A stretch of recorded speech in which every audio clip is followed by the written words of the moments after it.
Bismillahirrahmanirrahim. Alhamdulillah.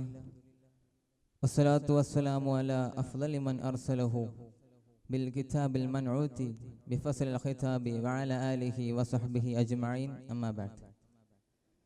ഏറ്റവും ബഹുമാനം നിറഞ്ഞ ഉസ്താദ്, വിധികർത്താക്കൾ, മറ്റു എൻ്റെ ശബ്ദം ശ്രവിക്കുന്ന മുത്താലിം സുഹൃത്തുക്കൾ, അസ്സലാമു അലൈക്കും വറഹ്മത്തുള്ളാഹി തആല വബറകാതുഹു. സമൂഹ നിർമ്മിതിക്കാവശ്യമായ ആശയാദർശങ്ങൾ ഉത്പാദിപ്പിക്കുന്ന കേന്ദ്രങ്ങളാണ് കലാലയങ്ങൾ. കലയും സാഹിത്യവും രാഷ്ട്രനിർമ്മാണ പ്രശ്നങ്ങളെ അധികരിച്ച സംവാദങ്ങളും മറ്റുമെല്ലാം സമഞ്ജസം വിരിഞ്ഞാടുന്ന കേന്ദ്രങ്ങളാണ് ഉന്നത വിദ്യാഭ്യാസ കേന്ദ്രങ്ങൾ. രാഷ്ട്രീയം വേറെ, പഠനം വേറെ എന്ന് സാമൂഹിക ശാസ്ത്രത്തിൻ്റെ ബാലപാഠം അറിയുന്നവർക്ക് പറയാനാകില്ല. പഠനം തന്നെ ഒരു രാഷ്ട്രീയ പ്രക്രിയയാണ്.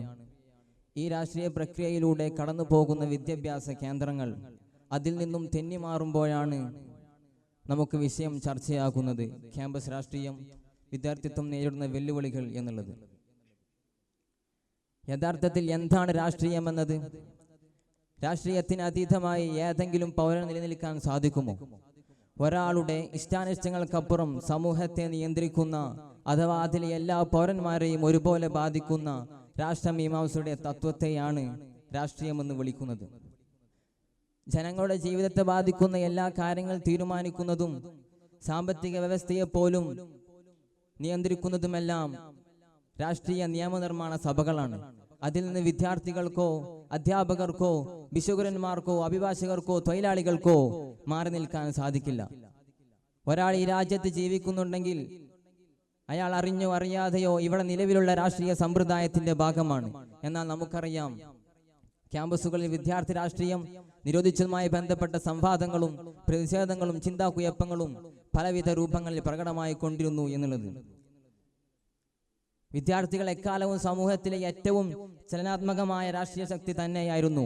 നമ്മുടെ സ്വതന്ത്ര കാലഘട്ടത്തിലേക്കൊന്ന് തിരിഞ്ഞുനോക്കിയാൽ അക്കാലത്തെ കലാലയങ്ങൾ രാഷ്ട്രീയ സ്വാതന്ത്ര്യ സമരങ്ങളുടെ മുന്നേറ്റങ്ങളിൽ അഭ്യർത്ഥ ഭാഗമായിരുന്നു എന്ന് കാണാൻ സാധിക്കും.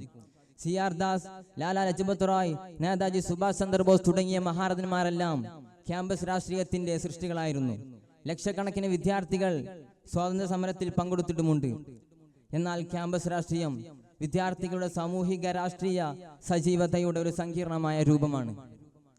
സമൂഹത്തിലെ വിവിധ ഘടകങ്ങളുടെ പ്രതിനിധികളായ വിദ്യാർത്ഥി സമൂഹം തന്നെ സമത്വവും നീതിയും സംരക്ഷിക്കുന്ന തരത്തിലുള്ള അധികാര പ്രവർത്തനങ്ങൾ നടത്താൻ അഭ്യസിക്കുന്നു എന്നുള്ളതാണ് ക്യാമ്പസ് രാഷ്ട്രീയം.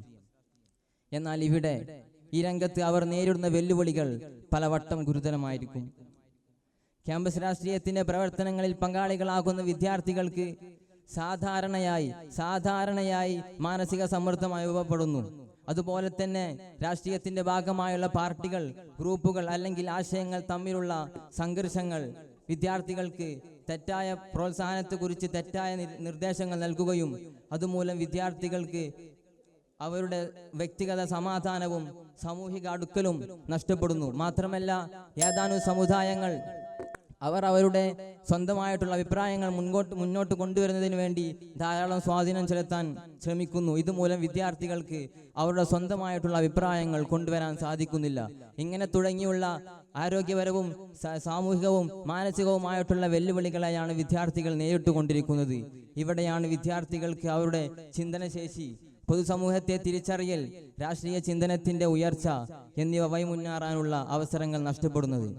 എന്നതിനാൽ ക്യാമ്പസ് രാഷ്ട്രീയത്തിന്റെ വെല്ലുവിളികളെ ശൃംഖലകളായി മനസ്സിലാക്കി അതിന്റെ പ്രാധാന്യത്തെ ഒരു വൈപോക്കായും ക്യാമ്പസ് രാഷ്ട്രീയത്തിന്റെ അവരുടെ വിദ്യാഭ്യാസ യാത്രയിൽ അവർക്ക് സൃഷ്ടിക്കാവുന്ന വ്യത്യാസങ്ങൾ സൃഷ്ടിച്ചും അവരുടെ ഉയർച്ചയ്ക്ക് അതൊരു ഊർജ്ജമായിരിക്കണമെന്നും പ്രത്യാശിച്ച് ഞാൻ എൻ്റെ വാക്കുകൾക്ക് വിരാമം കുറിക്കുന്നു.